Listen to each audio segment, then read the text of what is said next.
Yeah. Yeah. Yeah. Yeah. Yeah. Step into the bayou where the chatter gets wild. Truth served fresh with a wink and a smile. From gators to gumbo, it's a party. Let's sing. Welcome to the show. It's Bada Bing. We got flavors of the South with a 90s vibe. Stories roll deep and the beats arrive. Grab a seat, feel the heat, let the good times flow. It's the Bayou Jammin', ready, set, go. Bada Bing, Bayou. The stories unfold where the swamps alive and the truth is bold. Tune in, lean in, the vibe so dope. Bayou beats in your ear, we the crew you'll quote. Ciao a tutti. Or as we say in Louisiana, hey y'all. My name is Patrick Ross Campisi. And I'm Lawrence Joseph Ingraffia. And you are listening to the Bada Bing Bayou podcast. Lawrence. Salute. Why are we cheersing today? Why are we cheersing today? Because there's never a bad day to cheers. There's never a bad day to cheers. Number one. But what I will say, compadre, is that we had an amazing weekend. We did. At the CS/St. Expedite Spring Serata. Spring Serata. The second annual. Second annual Spring Serata. This was a special Serata, though. It was a special Not Serata. just because we had double the turnout as last year and people were having a great time, but also because we had a transition of power. We did. It is the first official, if you will, transition of power. Yep. Because we had one whenever it was first started, when I first started as vice president, then went to president, really unofficial at that point. This is the first transition. We had an award. We did have an award.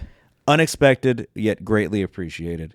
It was a special moment I will always remember because I was not expecting that whatsoever. Yeah, I know you weren't. And I will always remember. I cherish that award. I can't take full credit. Oh, yeah? Your girlfriend was a very significant player in this game. As I was standing there, so I finished a little transition speech, handed it off to you, walked up to the side, and you said, come back up. And I was like, what in the world does this guy have planned? Walked up there. He handed me the award. You're going through a little speech about it. And I'm staring at him like, this has Andrea written all over it. Yeah. Oh, yeah. Yeah. Beautiful award. We'll have to plug a photo of it. We workshopped many times on getting that language just right. Andrea had one of her friends in New York who's a dual citizen. He's an Italian native. Look it over. Watch your wine. I had our beautiful friend. I don't want you knocking your glass over, brother. You know what? That would be alcohol abuse. You're that would right. be. I should hold it. Yeah. That is a thing in South. I don't know if it's just South Louisiana, but certainly down here, you cannot spill your drink because that is quite literally alcohol abuse. Yeah, that's the most embarrassing thing you can do. Like if you spill your drink at a bar. Yeah. Like everyone, it's just the whole bar's like the music stops. It's like record stop. Yeah, record scratch. Yeah, Uh-huh. like you look like a jackass. Yeah. So you're saying. Anyways, no, I was saying, So, we're getting it cross-referenced with this guy that is an Italian native. He's a dual citizen, and then also with our dear friend Il Professore Paolo Chirumbolo. You're gonna get it. He's taking Italian lessons, everybody. We got to give him some credit. You got to edit that out. No, no, we're keeping that. Look, because we're gonna look back in it a year from now. You're gonna be speaking fluent Italiano. Chirumbolo. Parlo chi means key. Parlo who? Key. Well, how did I say it the first time? Chirumbolo. Oh, he has a U? Chirumbolo. It's an Chirumbolo. O. Bolo. Chirumbolo. Well, how did I say it the first time? Chirumbolo. Bolo. You just put the emphasis on the first B-O. Oh. Yeah, no. Okay. Chirumbolo. Well, I've only had 4 lessons, so we're only going to get better from here. We're only going up from here. So, but yes, y'all I had it. I had some resources. I had some resources. I had ample resources, and I went to this little award shop in Baton Rouge, and local. Oh yeah, baby, support small businesses. Come on, for sure. They did a wonderful job. I think they did. Well, you know what? I'm gonna say this: they do all the awards for all of LSU football, and LSU athletics. So they know what they're doing. Yeah, and they're like, well, yeah, we've only been doing them for like 30 years for LSU athletics. I was like, well, I'm sold. Yeah. So I picked it out, and I was like, all right. They're like, what's your budget? Gave them my budget. And they're like, oh, you got a lot to work with. I was like, perfect. Come on. So I picked out the little teardrop shaped one. I was like, this looks really nice. I think this is something that he'd be proud of. He'd want to put in his office. 100%. Yeah. I will never get rid of that ever. I'm keeping the box. Typically, I'm not, I'll just put it up like on my desk and get rid of the box because I don't want anything to happen to that. I will keep that forever because it's a special moment seeing something that you've created, like to the point where you can hand it off, right? You can transition that power to somebody who, of course, I'm not just saying this because we were podcast partners, but somebody who's very fitting for that position, and I know to be able to take that moving forward. Well, it's an honor. I mean, I told you that at the Serata. It is an honor. It was one of the most humbling experiences. For me, for you to tell me before the election, like, I'm going to nominate you, and I was like, damn, Patrick. I was like, that is, like, that's one of the finest compliments I think you ever could have paid me. I appreciate that because as I said at the event, that was your brainchild. Yeah, and you've given so much of yourself, your time, your effort, your energy, money, just trying to make that thing happen. And, we're in a position, and I use the analogy of the rocket ship. you did. Right? The astronaut and the rocket ship and the launch pad. That's right. Patrick is the NASA engineer. He built the launch pad. He built the rocket ship. And, here I am loading up with the crew. And now Buzz Aldrin. Yeah, we got to pilot this thing. Come on. That's right. Come on. And what's nice about it is it gives us the ability, like, I like to overload myself. If I see a blank spot on my schedule, I'm going to fill it. Yeah. But I learned just the hard way that, like, you can't do everything. And now it gives us a point where SIA and St. Expedite is like the future. That is for the future of Italian America in South Louisiana to be able to prosper, get leadership experience. Yes. It gives me more time now that I'm not in the day-to-day of SIA to focus on the foundation, right, which is the opposite side of that, which is the preservation. Yes. But they go hand in hand, but they do. You can't focus on two things. What does Ron Swanson say? Don't half-ass one thing. Don't half-ass two things, whole-ass one thing. Exactly. Yeah, I learned that the hard way. But again, we are in a position now, more than ever, to pioneer the way for Italian Americans from South Louisiana. Yeah, no, exactly. And you've said this multiple times, like what your vision for what we're doing and all this, the podcast, St. Expedite, your involvement in IFL, right, is to make Louisiana the destination, not just a flyover state, not just a place that you're gonna maybe think about coming to, but like a destination. It's another one of the enclaves of Italian America. It is. It absolutely is a destination of Italian America, and it's something we talked about with Tony. Oh yeah, we talked about how you have all these Italian Americans in the tri-state area and along the coast and in Chicago and all throughout the Midwest, and when Columbus Day rolls around, they're all posting about the mass lynching. Where did that happen? Happened an hour and a half up the road. We literally have been to the location where it happened. That's what I'm saying. Yeah. And so, I'm like, they use that. I don't want to say they use it as a prop because I know it's part of the culture and they're cognizant of that, and they're cognizant of, what the Italian immigrants faced, as most immigrant groups face coming to America, whether you're Irish, whatever you are. I hate to use the phrase they use it as a prop, but they kind of do, right? Like all these people posting about the lynching, whether it's in March, whenever the lynching occurred, whether it is during Columbus Day, and they're talking about why we have Columbus Day, why it's a holiday, why it needs to be preserved. It's like, well, are you coming down to New Orleans? Yeah. Like, are you like? Please come visit us. Well, I mean, think about it. Like San Gennaro is the biggest, one of the biggest things in Little Italy, New York, and people travel from. I went last year.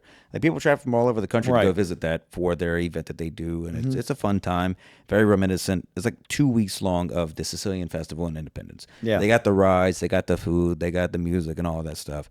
People come from all over for that, local and across the country, even international. But you don't have a lot of that coming, especially like March. I think it's March. What is it? The 14th. It was March 14th, 1891. But on the day that it happened, the anniversary of it, I mean, outside of what we did during that weekend for the walking tour in San Giuseppe, most people are not going to go. One, they don't know where the lynching event happened, but they're not going to go and like visit it and experience it. And look, it's a morbid thing, but what it did is it created Columbus Day, and it gave a sense of pride for the Italian Americans, my family, your family, all of our families who came over here. Yeah. So like it is an important part of our history. It is. in this country, 100%. It is. I mean, just like, and not just Louisiana, but you're right. A part of the nationally, like the diaspora. This right? was all across America. It is something that they rallied behind. It was an international event. It was. Yeah. Italy withdrew their ambassador. They were about to go to war. They were ready to go to war with the United Yes, States. because those were Italian citizens. Exactly. Yeah. And we can talk more about this. Yeah, we're gonna have to say let's. But my whole point in saying this and us launching into this diatribe is that they all talk about these things, and yes, I'm aware of the fact that they all talk about it. But my goal, something that I left with at IAFL, something that my vision for SIA whenever I joined, just as your consigliere, and then now as president, is I want Louisiana to be a destination for Italian Americans. Like you said, not a flyover state, a destination. Like March 19th rolls around, you need to come down to New Orleans because San Giuseppe is lit. Oh, yeah. It is. Right? Again, it's the Italian American Super Bowl. That's it. We didn't say that. We did not. We are stealing that phrase, but we might need to get T-shirts that say that. We should, because that is it. It is so true. Going back to the Serata, though, I think what better way for us to do the transition of power to finalize that moment than for the new Rat Pack, the Rat Pack 2.0.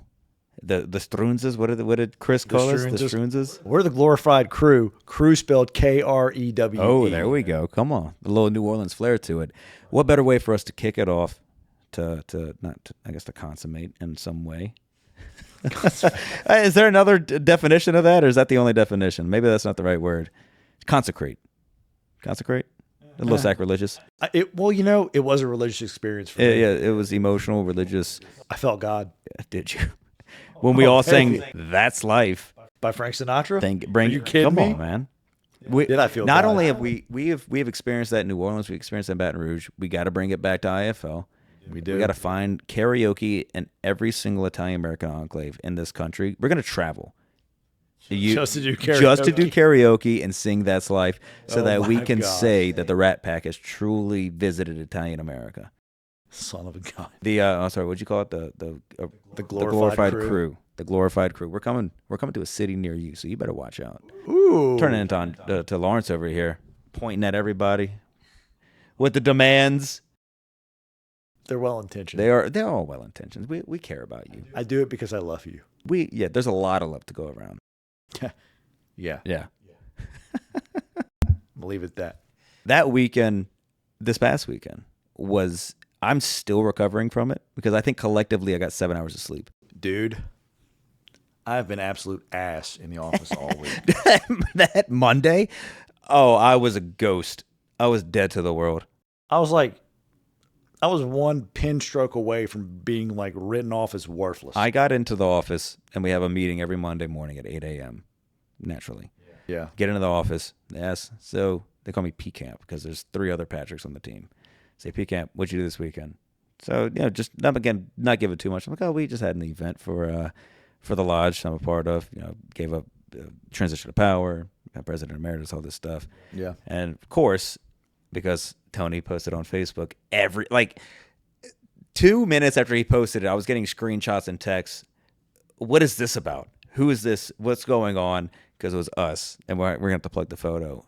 Lawrence and I went and surprised our good friend from New Jersey. The only way that we should. It's nothing less than what this man deserves. We were giddy the whole drive down there. I was. I went on ChatGPT and I typed in his name, and I had to go through a few different iterations to get it to look like we were chauffeurs to pick him up. We picked him up in velour tracksuits, standing right outside the gate. Excuse me. Mine is terry cloth. Terry cloth, excuse me. Sergio Tacchini. He's sponsored over here, soon to be. We go and pick him up. I don't think people in New Orleans are expecting that. No. It was a look. We looked like we belonged to a certain organization. Yeah, people were looking at us like, what is going on? They would look at us and they'd immediately look away. And I was like, Patrick, this is a superpower. Are you picking up on this? Patrick's like, dude, no one is looking. He's like, they look at us, they immediately look down at the ground. Also, my dad thought it was hysterical because I'm 5'10" on a good day and you're 6'4". 6'3". 6'3". 6'3". Thank you for the extra inch. Every inch counts. So Doesn't it? So I was telling him the story and showing the photos, and he was dying laughing because it was like, you always see in the movies, there's always the tall guy and the little guy. And Yeah. unfortunately, I'm the little guy in this scenario. That's okay. It's okay. So we pick up Tony. We have a great time. Bring him a falafel, the whole nine, the classic New Orleans welcome. Uh-huh. And to finish off the New Orleans night, we went out for drinks. We did. We only had one Negroni, as we said. Did we only have one Negroni? In quotation marks. Our producer is saying no. I didn't really keep count. Yeah. Tony took evidence. There was a photo of all of our glasses. Oh. Yeah. We had one Negroni at the hotel. Yeah, we did. We had one. Yeah, we did. That's right. That's right. So it's not factually incorrect to say that we only had one Negroni. An attorney over here. Yeah, it's true. We did. We did have my one legal Negroni. counsel. That's right. Yeah, so we did only have lie. one Negroni, and then we went and had one more Negroni, split into two glasses. But at the bar we went to, again, Tony's in like civilian clothes. We're standing in our tracksuits, just like right next to him, and everybody was like, "What the hell is going on?" You know what was the best part about that, though? Was whenever the three of us were walking, Tony was in the middle of us, kind of like 2 steps behind. So it was like we're walking in, and it's like, holy shit! What? Who is about to have their brain splattered against And the Tony wall? does not look Italian. He looks about as Italian as they come. So yeah, it was an experience, I think, for everybody. I think people are still talking about that from that night. They probably Like, are. Who did we just witness walk in here? Oh yeah. Yeah, in this little bar in tiny little Baton Rouge, Louisiana. But it's our bar. It's like cheer. I feel like when I walked in there, because I've been going to this place for a little while. It's my watering hole, as they say. I feel like I'm Norman Cheers. Like I know because they know my drink. They know me. They for know you better or everywhere worse. you go. Yeah. Everybody knows my name. Uh-huh. And there's something about like home when you have a place like that. Yeah. There's just like that is something I think is also being lost in society nowadays. Like there's one restaurant I go to. I'm not gonna name names. Love the restaurant. Food is delicious. I go there almost every single day. Every single time they bring me a menu, they know what I'm gonna order. Every single time. Yeah. If they change that one little thing, it's like rather than bring the menu, they say the usual. Yeah. And if I say no, and they say, "Oh, what do you want?" and then we go through it. But if they just say the usual, and I say, "Yeah," there's something about this. Like It's a warm, fuzzy it is a feeling warm, you fuzzy get inside, feeling. man. Yeah. Speaking of the usual, I got a funny story. Oh, here we go. So, my cousin Vic. They're gonna call him Vinny. No, Vic. His name is Victor. We call him Vic. Cousin Vic. Cousin He Vic. talks like this. Hey, Cousin Vic. Hey, Cousin Vic. He's from New Orleans. He had a pet goose. Come on. I swear to God, he had a pet goose. The goose's name was Toulouse. Like the street in New Yeah, Orleans, Toulouse. Toulouse. So the goose was Toulouse the goose. That's not the story, though. Look, that's enough for me. So you talk about the usual, Uh-huh. right? His favorite spot is Mandina's. Oh, man, Dino. On Canal in New Oh, Orleans, yeah. right? Talk about good, yeah. Talk about good, yeah. That's a little clip right there. God, they don't. God, they don't. God damn, it was good. Anyway, no, every time he would go, there was this older African American gentleman who would like always wait on him. And my cousin Vic would always make it a point. Like, that's the guy I want. I know That's this the waiter story. I I love it. want. And he would do this every time he would go. And I remember one time my uncle was telling me about this when he was in graduate school at UNO, getting his master's in accounting, and he and Vic go to Mandina's, and they would go all the time. Vic's spot. They get there, they're seated, and Vic, they bring you water, they bring you bread as soon as you sit down, as every good Italian restaurant should. Restaurant? Oh, you're showing your Louisiana now. Restaurant. Next thing you know, you start saying Sunday. God. I'm gonna start dropping off R's at the end of words, whatever. So they sit down, brings them the bread, they get their water, they have the menus. The gentleman, the waiter, comes up. He's like, all right. He's like, ma'am, what'll you be having? Vic's wife orders. Asks Joey, my uncle, what do you want, sir? Joey orders. And he gets to Vic. And if I could use this as a prop. So if you can imagine this guy, he's like 6'4", big old guy. He's just sitting there with his pen and his little like paper, getting ready to take down Vic's order. But he's just holding it like the pen like right here, just like looking down at Vic. Because when Vic's looking at the menu, he's like, "Huh." He's like, "Excuse me?" Vic's like, "What's good here?" And he goes to this place all the time. All the time. He orders the exact same thing. But he's like, "What's good here?" He's like, "Well, it's all good." He's like, "Yeah, I mean, you say that because you work here, but what's good here?" He's like, "Oh, well, I really like the veal. I really like the Italian sausage. I really like the meatballs. The bruschettone's on special." Mick's like, He's like, "What about this?" "Yeah, that's good." "What about this?" "I like that too." "You know what? This is no, we're not gonna do that. We're not gonna do that." And then my cousin Vic, whenever he was ready to order, this was the go-to phrase. He'd be like, "All right, this is what we're gonna do," and then that was the order. But like he would always order the same thing, but he would go through this whole freaking rigmarole with this guy every time. I love that. Every time. Whoa. I forgot there was a wall. That's there. okay. Look, man. That's all right. I meant to toss it gently. You almost hit your little mirror over there. That'd be The vanity mirror, you can't That do would be, that. yeah, no, I can't lose that. Gotta make sure my hair looks Yeah, we're going to throw in a little clip of Lawrence fixing his hair before do it every every time. episode. His little vanity mirror. I love But that. yeah, no, you're right. But you're right. There's a familiar feeling. 100%. It's a comfort thing whenever you go and they're like, it's your usual. So that Sunday morning when I took you and Tony to my little other watering hole, La Divina. Yes. Awesome Italian cafe in Baton Rouge. When I got back from Italy in 2019, I went there every single day. Did so that's you how I got really? oh my God. I went twice a day sometimes. I loved it, man. Because I used to do like the Bang energy drinks, Rain energy drinks before that. Get to Italy, they don't sell any of that.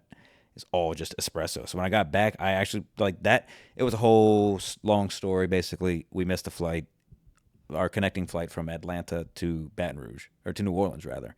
So the rest of my family goes. It's me, my mom, and my dad, and we're exhausted. So we drive from Atlanta to some town in Mississippi. I don't know where. It was like 5 hours throughout the night. That's terrifying. Find a hotel that we can get in. We sleep on top of the covers because it wasn't. Yeah, it was one of those hotels. Yeah. Get up 3 hours later, get back in the car, drive to New Orleans, pick up our bags, get my dad's truck, the whole 9 yards. It was a nightmare. Anyway, I tried getting energy drink to drink, and it was like terrible. I felt like I was drinking metal. Right. Horrible. So I was like, I have to just drink espresso now. Of course. So I found La Divina, went every single day, morning and afternoon, got myself an espresso, got to know everybody who worked there. Same thing like at Hayride. And now, whenever I walked in, what did the owner say when I walked in? He asked you the usual. Well, he asked me the usual, but also when Tony and Lawrence already gotten their drinks, and they're sitting down, I walk in, and he says, "Oh," the owner, "Oh, if y'all knew you were running around with this guy, I wouldn't have served you." Like little BS and things like that. But it's like those little personal effects. I've known the owner for 5 years now. Yeah. 6 years now. That personal feeling, that, like you said, that little warm fuzzy feeling. It's something about going to a place like that you just can't beat. You can't beat it. You can't beat it. It's like, so dating an Italian American. No, that's not an Dating episode. That's a different episode. Huh? That's a very different beast entirely. They are very passionate people, though, the Italians. Yes. And that was something, getting back to Serata, I think that's what we were talking about earlier. Right? Yeah. That's what we started this thing on, the Serata. Yeah. Getting back to the Serata, and we'll end on this. I think it was a beautiful thing, not just because we had more people, almost double what we had last year, but we had people who I'd never met before. I don't think anybody had met before. They still showed up to this thing. They brought family. They brought multi-generations. People drove from New Orleans. They came from out of state. Yeah. And everybody there, because we had that same commonality, somebody had some Italian lineage, or they're just Italian-loving people. We had that passion and energy and just this hospitality. You want to know? Speaking of hospitality and the energy and the passion, What you got? Son of a gun! I'll be damned. One of the guys there were like, "Oh, like what's your family? Like, who's in your family?" I pull up my ancestry. I'm like, "Oh yeah, I got Notos in my family," and they're like, "Son of a gun! His mom was a Noto." Come to find out, We're cousins. we're cousins. Small world. Me and this guy. Keeps getting smaller and It smaller. doesn't it? But look, if you go to an Italian event, and we're going to end on this, there's two ways that you know you're around Italians. One, if there's a guy named Tony. There's a guy named Tony. And two, if there's at least 5 Rosses in the same room. Oh my God. we're standing there introducing ourselves to everybody who's walking in, we're checking them in. This one guy says, "My name's Ross." Shake his hand. Don't think of it. There's Ross, two Rosses in our organization. Right. One guy named Ross walks in, shake his hand, so on and so forth. Guy right behind him, "My name's also Ross." "Get out of here. You kidding?" "No, my name's Ross." The son walks up. "My name is also Ross." So, of course, naturally, we got a Ross to the fifth power photo. We tried to get the DJ to do a doo-wop song for all of us, and he pulled it up, but we couldn't get the whole Ross crew to get out there. We're going to get that next year. So stay tuned. Outside of That's Life and the glorified crew visiting near you, you might have the 5 R's. I don't know. Perhaps. So send us some song ideas, because we were trying to figure out, we're going to do like Jackson 5. Like, none of us can sing like that. Somebody was going to do, we're going to do like Yakety Yak, 1930s, 40s. Absolutely not. Not that song. It's a great song, but like that would have killed the party. I would rather sing Whitney Houston than have to do that. Okay, yeah, definitely not going to do that. I will do Gimme Gimme Gimme a Man After Midnight before I do that. Well, that song is a banger of a song. Yeah, that song is wonderful. When that song hit at IFL, I lost it. Oh, Lawrence was in the middle of the crowd, just like I had no idea. It just came on, and then the next thing you know, every woman in the entire building is in the dance floor. I'm in the middle of the dance floor, and I'm like, what do I do? What do I do? What do I do with my Ricky hands? Bobby. Ricky Bobby, yeah. What do I do? What we do need to do is throw out the video of Lawrence singing to everyone by himself. The charisma, the passion, the confidence that you exuded in the Billy Joel. What was that song? Only the good die young. We're leaving that in. Everybody, this has been the Bada Bing Bayou podcast. My name is Patrick Ross Campisi. And I'm Lawrence Joseph McGrathia. Ciao, y'all. Y'all come back now.